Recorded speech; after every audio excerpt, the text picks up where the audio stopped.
dương sầm quan là việc mất tha con nữa còn nhầm rồi có con để châu chất nhầm mà nâng chiên kể đảo còn mà đốn còn ọt nhám mình mến mà này ta có rửa ha thì chun cá để dương oi còn nó biết tách đón bị bây giờ đã tiết dương tiệc dương vậy thá cậu nhớ mà được ọt chơi nhà mà này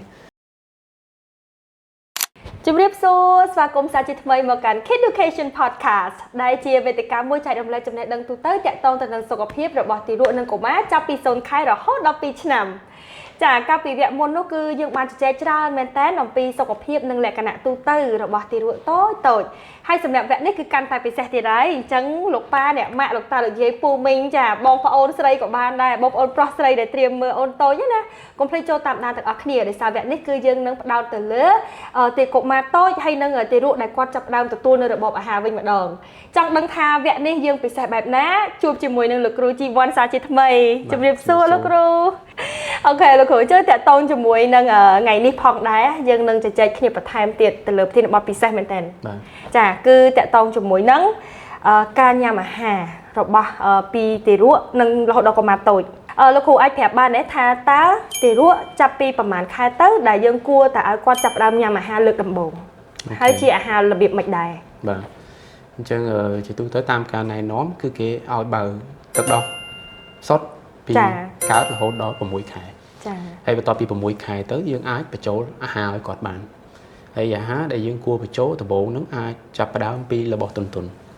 chẳng ấy bạn pi khác cái này nó mà hưởng thơ vào bò cục kêu là hưởng thơ đại sao ta nướng bia tuần bia sủ nông cả lệp nông cả nhà mình chẳng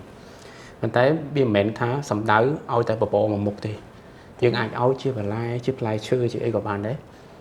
mình thấy ai mà đón mà mục làm bậy còn hỏi quạt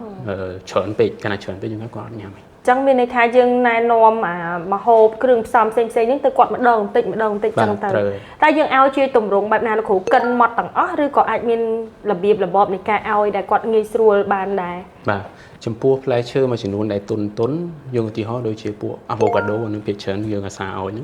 anh ai ao quạt chỉ đông mùi thơm mỏng quạt cành tới nhám khla lên khla dương tới châu ban khác có ban này ở bên Pành Hải thì buổi chiếc p này quạt xả là bón nên score chấm này hà hay là bó khác tiết cứ to tại cần buổi bữa sân dương ở còn nhám chỉ đông tối p khác ai nhưng thời quạt chụp nghi được chụp nhưng chẳng cứ dương thời bị hạt nàyผมเป็นนักกอดตอนมีนทำไมเนี่ยนะลูกคุณนั่งไงจังเธอประหยัดประหยัดแต่เลยตุ่มโฮมาหาได้ก็เครื่องซ้ำลูกคุณแต่ต้องหนังกายเรียบจำปะบ่อยเซมนั่งเครื่องซ้ำไหนยังโยตปลานั่งเตยกึดกูแบบหนาใบใจได้ยังไงแต่เพียงมันนึกจ้าหรือก็ยังหนาได้คืออดโดยมันได้ทมอย่างนี้คือเกี่ยวกับnó màยังดักเครื่องซ้ำเด้จ้าบันในท้ายยังโยแต่รู้จิตได้เชนปีจำในหาอันนั้นโดยเฉพาะพลายชื่อหรือbà gì nữa cứ do chết sót bị nắng cứ ở miền thử và thay một đường ấy bị cái này chả đôi tật sụt thla in chân từ ok chả chân mạ đạp tầng óc này đó chả cái này nắng tay dương tận đó đặt score bị chèn và sợi sụp tật này ấy cứ ọt tê rượu của ọt tê cà tê hai cho tẹt tông cho mũi nâng ca bị vọt tùm rung hà nâng đài ai tha tầm bốn cứ cần mọt chót đa ở ôn là dụng mát tập dương ai hà đồng từ quạt hay ai quạt nhằm đôi mình được thùng đài chân đôi chỉ miệt giờ một lần chân chấm pua hà tôn dương ai ao có tăng pi tập bốn từ của bạn này ở đây hay bà hà khác để về rừng để về chứng ai chăm thì tới đo còn mà nam mày làm tới bà hay dương ai ao quạt trâu ruộng nước tóc cho mùi dương nhằm bài cho mùi kia còn ta đặng tràn mùi quạt tới nằm bể quạt ban mưa khơi nhờ là biệp này cả nhằm chân tới quạt ai nhưng chập đào hiện nhằm đây chẳng ai tha mà nam lần tới cư dương ai quạt nhằm hà đôi dương bàn khạc hay nâng ngày này nôm quạt lúc cùi cái này nó nhưng chập rầm nó pe đại quạt chập đam nhằm mà hộp đôi mình thông á cứ chỉ pe môi đại quạt nâng rửa hay mình hai quạt nhằm ta là bao đại quạt trong nhằm mẹ là bọc lắc quạt trong nhằm mà chắc là nâng ta dương sầm quan là việc mất tha con nó quạt nhằm rồi có quạt con để châu chất nhằm mà nâng chiên kề trẻ pe class nó bị quan là tôi biết dương và bạn mình chạy đại thả táo con chỉ không mấy này rồi chừng này hả rồi có châu chật chẳng nơi bên này nó tôi biết cứ dương và bạn chạy tôi thì quan hiện thông tiếp về những ai đăng thả táo có châu chất ở mũi ná mình châu chật mũi rồi có quát châu chất tập bị một ngày quát rửa trơn tháng tòa giúp trơn còn tay bạn nơi tốt dương con tại ai đăng thả pe này dương đảo còn mà đốn គាត់អត់ញ៉ាំមិនមែនបានន័យថាគាត់រើអាហារទេជួនកាលការដែលយើងឲ្យគាត់ហ្នឹងវាតិចដងពេកឧទាហរណ៍ដូចថាគាត់តែឃើញម្ដងឯងលើកហ្នឹងគាត់អត់ញ៉ាំទេលើកក្រោយយើងអត់ដាក់ទៀតទេដល់យើងអត់ដាក់ទៀតយើងប្រាប់យើងនិយាយថាកូនខ្ញុំរើសអត់ចេះញ៉ាំអាហ្នឹងទេតាមពិតអត់ត្រូវទេយ៉ាងហោចនេះគឺត្រូវដាក់ឲ្យបានច្រើនដងដែរកាពិតតែមួយខួបអីហ្នឹងយើងបែងចែកអត់ទាន់ដាច់ទេថាកូនយើងពិតជារើសម្ហូបមែនឬក៏គាត់អត់ទាន់បានទទួលស្គាល់ឬក៏ស្គាល់វាគ្រប់គ្រាន់អូខេលោកគ្រូចុះបើសិនជាយើងដឹងហើយថាឥឡូវកូនហ្នឹងគឺពិតជារើអាហារមែនមានថារបស់ដែលគាត់ចូលចិត្តហ្នឹងវាពី3មុខវាតិចពេកអញ្ចឹងតើមានមូលហេតុអីគេនៅពីក្រោយខ្នងហ្នឹងដែលធ្វើឲ្យកូនហ្នឹងទៅជាបែបហ្នឹងមានថារើអាហារបាទចឹងចំពោះកូនដែលគាត់អាយុច្រើនហើយហើយយើងចាប់អារម្មណ៍ឃើញថាគាត់រើសអាហារគាត់ញ៉ាំតែប្រហែលមុខដែលគាត់ចូលចិត្តទេចា៎ចឹងដើមហេតុគឺវាមកពីអាត្បូងនេះអានឹងយើងបកត្រឡប់មកមើលខាងក្រោយវិញមកពីពេលដែលយើងចាប់ផ្ដើមអាហារត្បូងនេះចឹងវាមានកត្តាតាក់ទងជាមួយនឹងចិត្តសាស្ត្រតាក់ទងជាមួយនឹងអ្វីជុំវិញខ្លួនគាត់ហ្នឹងខ្ញុំឧទាហរណ៍ដូចមុននឹងអញ្ចឹងដូចថាយើងដាក់ឲ្យគាត់តែម្ដងគាត់អត់ញ៉ាំយើងឈប់ដាក់ហ្នឹងជាកត្តាមួយពេលខ្លះទៀតយើងម៉ោងដូចថាដាក់ឲ្យគាត់ញ៉ាំហើយយើងបខំគាត់ឲ្យញ៉ាំអូយើងបខំគាត់ឲ្យញ៉ាំយើងស្ដីឲ្យគាត់ឬយើងថាឲ្យគាត់ឬក៏យើងព្យាយាមបញ្ចុកគាត់ខ្លាំងពេកធ្វើឲ្យគាត់មានអារម្មណ៍អត់ល្អអានេះវាបង្កើត negative feeling អាហ្នឹងក៏ធ្វើឲ្យគាត់ទៅជាលែងចូលចិត្តដែរលែងចង់ញ៉ាំដែរចាហើយមួយទៀតបរិមាណច្រើនពេកដល់យើងដាក់ម្ដងហ្នឹងយើងគិតថាដាក់តិចពេកខ្លាចកូនញ៉ាំអត់ឆ្អែតអញ្ចឹងដាក់ច្រើនជួយគាត់ឃើញម្ហូបច្រើនលែងចង់ញ៉ាំបាត់អូបាទអានេះក៏ជាកត្តាមួយទៀតដែរចាហើយមានកត្តាពាក់ព័ន្ធផ្សេងទៀតឧទាហរណ៍ដូចយើងពេលញ៉ាំយើងឲ្យគាត់មើល iPad មើលទូរស័ព្ទមើលពេលខ្លះគាត់បដោតតែលើរបស់ហ្នឹងគាត់អត់មានបានបដោតតែលើចំណីអាហារហ្នឹងវាល្មិចវារសជាតិល្មិចអីមិនអីគាត់អត់មានបដោតដល់ហ្នឹងឯងគាត់បដោតតែលើមើល iPad របស់គាត់ទេហើយយើងចេះចុកទៅអាហ្នឹងក៏ជាកត្តារួមផ្សំដែរចាខ្ញុំធ្លាប់ឃើញដែរហ្នឹងបាទអានេះគ្រាន់តែជាកត្តាមួយចំនួនទេហើយមួយផ្នែកទៀតអាចមកពីគាត់មានជំងឺអីមួយតាក់ទងមួយជំងឺរបស់គាត់មកឧទាហរណ៍ដូចក្មេងខ្លះគាត់ពិបាកក្នុងការលេបគាត់ពិបាកក្នុងការលេបឬក្មេងខ្លះគាត់ញ៉ាំហើយទៅគាត់អាសាក្អែអាសាក្អួតមកវិញអាហ្នឹងក៏ធ្វើឲ្យគាត់អត់សូវចង់ញ៉ាំដែរឬក៏គាត់ញ៉ាំទៅស្រាប់គាត់មានអាឡែហ្ស៊ីចំណីអាហារអញ្ចឹងដល់ពេលគាត់មានអាឡែហ្ស៊ីធ្វើឲ្យគាត់មានអារម្មណ៍អត់ល្អទេអត់សប្បាយចិត្តទេអញ្ចឹងលើកក្រោយក៏គាត់លែងសូវចង់ញ៉ាំដូចគ្នាហើយកូនខ្លះទៀតញ៉ាំហើយក្តៀនអត់សូវជុះចាអញ្ចឹងក៏ជាកត្តាអាចធ្វើឲ្យគាត់លើកក្រោយលែងសូវចង់ញ៉ាំដែរអញ្ចឹងវាមានកត្តារួមផ្សំច្រើនអញ្ចឹងមានថាអាចខុសគ្នាទៅតាមកូននីមួយអញ្ចឹងប៉ាម៉ាក់តតាមដានអាការៈកូនខ្លួនឯងដែរចាតែខ្ញុំនៅទទួលស្គាល់មួយរឿងការដែលឲ្យកូនញ៉ាំបដាហើយមើលស្អីប្រឡប់បដាទីមួយគឺគាត់ញ៉ាំអត់ដឹងថាគាត់ឆ្អែតមិនឆ្អែតគាត់ដឹងអាហារនឹងរសជាតិមិនទៀតចាញ៉ាំចេះតែពីទៅអញ្ចឹងណាចាអញ្ចឹងអានឹងក៏ឲ្យគាត់ពិបាកនឹងចងចាំរសជាតិអាហារហើយថ្ងៃក្រោយទៅអត់ដឹងថាចូលចិត្តអានឹងអត់ដូចគ្នាដែរតាក់ទងជាមួយបញ្ហាហ្នឹងស្ដាប់ទៅវាសាមញ្ញប៉ុន្តែខ្ញុំគិតថាវាក៏មានផលប៉ះពាល់ច្រើនដែរចាឥឡូវខ្ញុំចង់ឲ្យលោកគ្រូជួយបញ្ជាក់បន្តិចថាបើសិនជាកូនយើងមានអាការៈរើសអាហារនឹងហើយឬក៏ជាទម្លាប់ដែលគាត់រើសអាហារនឹងហើយតើវាអាចមានផលប៉ះពាល់ដល់គាត់បែបណាដែរអូខេអញ្ចឹងនៅពេលដែលក្មេងដែលគាត់រើសអាហារចាអញ្ចឹងបានន័យថាគាត់ញ៉ាំតែអាហារណាដែលគាត់ចូលចិត្តទេចាហើយអាហារដែលគាត់ចូលចិត្តមិនប្រកាសថាជាអាហារដែលមានសារធាតុចិញ្ចឹមគ្រប់គ្រាន់ទេចាឧទាហរណ៍ក្មេងខ្លះគាត់ចូលចិត្តញ៉ាំតែអារបស់អាចេះបញ្ចុកដូចនំកញ្ចប់ដូចអីអញ្ចឹងវាឆ្អែតហើយវាពេញពោះដូចគ្នាប៉ុន្តែវាអត់មានសារធាតុចិញ្ចឹមទេចាហើយដល់អញ្ចឹងទៅធ្វើឲ្យក្មេងនេះយូរទៅវាខ្វះនៅសារធាតុចិញ្ចឹមវាអត់លូតលាស់ល្អទេហើយអត់លូតលាស់ហ្នឹងមិនមែនសំដៅតែលើរាងកាយទេជួនកាលឃើញកូនធំធាត់អីមែនប៉ុន្តែយើងសំដៅទាំងអស់ទាំងបញ្ញាស្មារតីការរៀនសូត្រហើយទាំងអស់ចាអញ្ចឹងអាហ្នឹងគឺវាចាំបាច់ដែលយើងត្រូវឲ្យកូនរបស់យើងញ៉ាំអាហារឲ្យមាន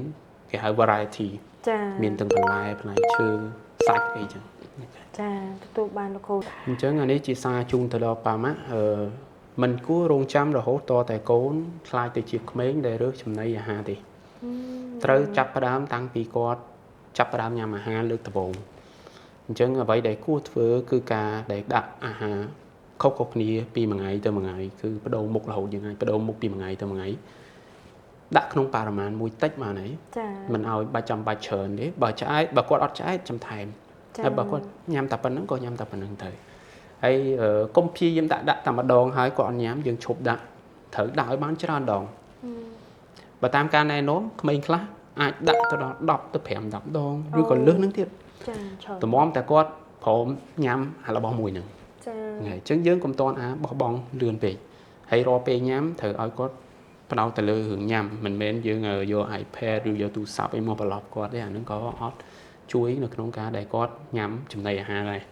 ចា៎អញ្ចឹងអាហ្នឹងក៏យើងត្រូវគិតឡើងវិញដែរចង់ឲ្យលោកគ្រូជួយបន្ថែមទៀតថាតើមានជាតិចនិកអីគេខ្លះ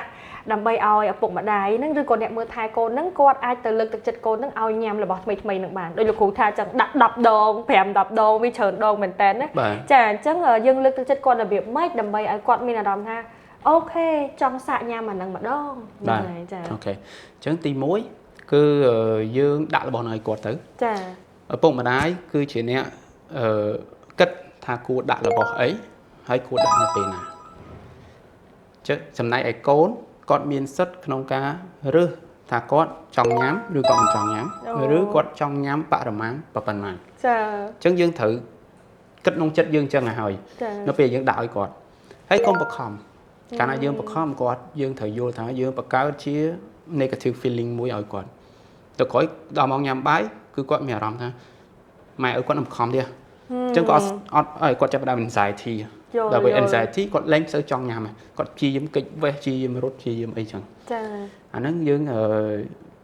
ត្រូវគិតអាហ្នឹងដែរហើយមួយទៀតតាក់ទងជាមួយម៉ោងពេលត្រូវមានម៉ោងពេលច្បាស់លាស់ឧទាហរណ៍ដូចថាឥឡូវយើងមួយថ្ងៃដូចថាយើងដាក់3ពេលចុះអញ្ចឹងយើងកំណត់ម៉ោងច្បាស់លាស់ថាពេលណាដែលយើងដាក់ពេលព្រឹកពេលថ្ងៃពេលល្ងាចអញ្ចឹងម៉ោងហ្នឹងវាត្រូវថាច្បាស់លាស់រាល់ថ្ងៃដូចគ្នាចាចាអត់អាចដល់ម្ដងដាក់ថ្ងៃម៉ោងនេះម្ដងដាក់ម៉ោងនោះអាហ្នឹងក៏អត់បានជួយអីទៅគាត់ដែរអូហើយមួយទៀតពាក់ព័ន្ធជាមួយចំណីចេះជប់ snake វាច្រើនសម័យឥឡូវគឺគេឲ្យ snake ខ្លះដែរយើងថាមិនមែនឲ្យទេយើងឲ្យចាប៉ុន្តែកុំឲ្យបរិមាណច្រើនពេកហើយកុំឲ្យច្រើនដងពេកចាបើកាលណាយើងឲ្យអានឹងច្រើនពេកអញ្ចឹងធ្វើឲ្យអា main cost របស់គាត់នេះម៉ោងបាយមែនតែនរបស់គាត់នេះគាត់នឹងលែងសូវញ៉ាំហើយអញ្ចឹងឲ្យអានោះតិចបានហើយរយៈពេលពីsnake នឹងទៅ main course ឲ្យវាមានរយៈពេលយូរបន្តិចចាអាច2 3ម៉ោងទេទៅអានឹងបានធ្វើឲ្យគាត់នឹងឃ្លានហើយគាត់ចង់ញ៉ាំហើយខ្លះទៀតគឺគាត់ញ៉ាំទៅដល់គោចាកាលណាគាត់ទៅ6ខែគាត់នៅញ៉ាំទៅដល់គោហើយគាត់អាចញ៉ាំដល់2ឆ្នាំហើយនោះអញ្ចឹងអាការឲ្យគាត់បើច្រើនពេកមុនបាយមុនអីគាត់បើច្រើនពេកទៅដល់គោឬមានអ្នកខ្លះទៀតគាត់ថែមទឹកក្រូចថែមអីអញ្ចឹងពេលកូនធំអាហ្នឹងក៏ធ្វើឲ្យគាត់លែងសូវឃ្លានដែរលែងសូវញ៉ាំដែរចាអាហ្នឹងក៏យើងគួរគិតឡើងវិញដែរឥឡូវហ្នឹងខ្ញុំមានសំណួរមួយទៀតជាសំណួរចុងក្រោយតែម្ដងចាចង់ឲ្យលោកគ្រូជួយរៀបរាប់ពីមុខម្ហូបឬក៏បន្លែផ្លែឈើណាដែលល្អសម្រាប់បងអូនតូចចាប់ពី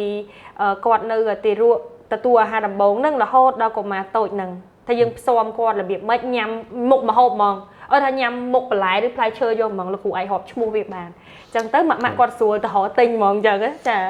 ដោយសារបើសិនជាយើងគិតពីមុខម្ហូបបន្លែផ្លែឈើហ្នឹងគឺច្រើនមុខមែនទេច្រើនណាស់ចា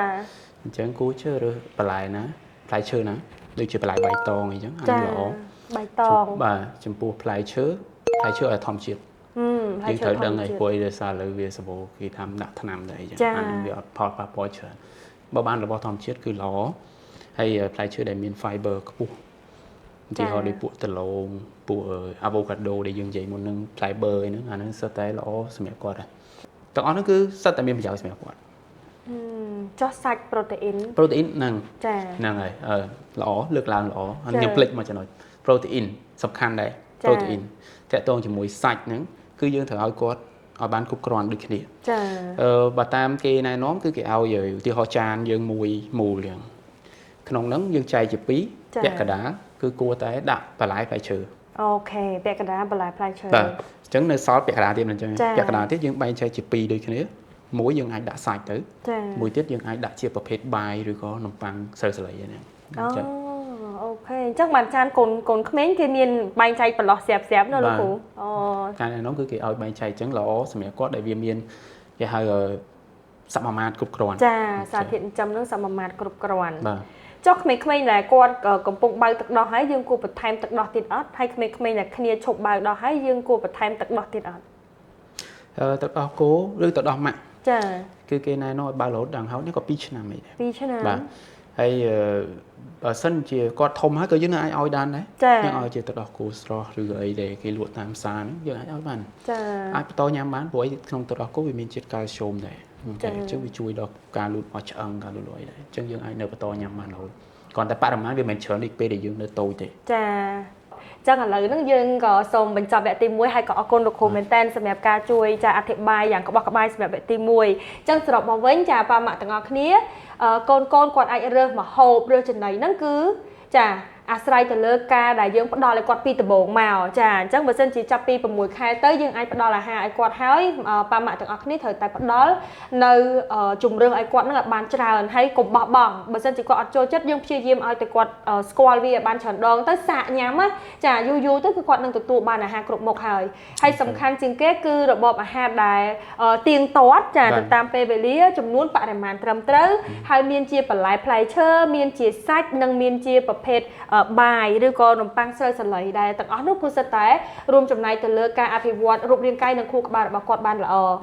ចាអញ្ចឹងបើសិនជាប៉ាម៉ាក់មានបទពិសោធន៍ផ្សេងនៅក្នុងការចិញ្ចឹមបីបាច់ថែរក្សាចិញ្ចឹមបីបាច់កូនដោយប្រើប្រាស់នៅរបបអាហារបែបណាចាឬក៏មានបទពិសោធន៍បែបណាដើម្បីឲ្យកូនញ៉ាំឲ្យបានស្រួលនោះអាចតម្លាក់នៅក្នុង comment បានពួកយើងក៏រីករាយនឹងចែករំលែកហើយនឹងស្ដាប់គ្នាទៅវិញទៅមកដែរអញ្ចឹងនេះគឺគ្រាន់តែជាការចែករំលែកពីលោកគ្រូផ្ទាល់ចាដែលជាទូទៅគឺតាក់ទងជាមួយនឹងអ្វីដែលលោកគ្រូបានជួបប៉ុន្តែលោកគ្រូក៏បានបញ្ជាក់ដែរថាវានឹងខុសគ្នាដែរចាទៅតាមករណីក្មេងនីមួយទៅតាមគាត់សុខភាពធម្មតាអត់ឬគាត់មានជំងឺប្រចាំកាយអត់ចាត្រឹមត្រូវអញ្ចឹងសង្ឃឹមថា podcast នេះនឹងក្លាយជាប្រភពចំណេះដឹងថ្មីៗដល់បងប្អូនទាំងអស់គ្នាហើយអរគុណសម្រាប់ការទស្សនានិងជួបគ្នានៅវគ្គបន្ត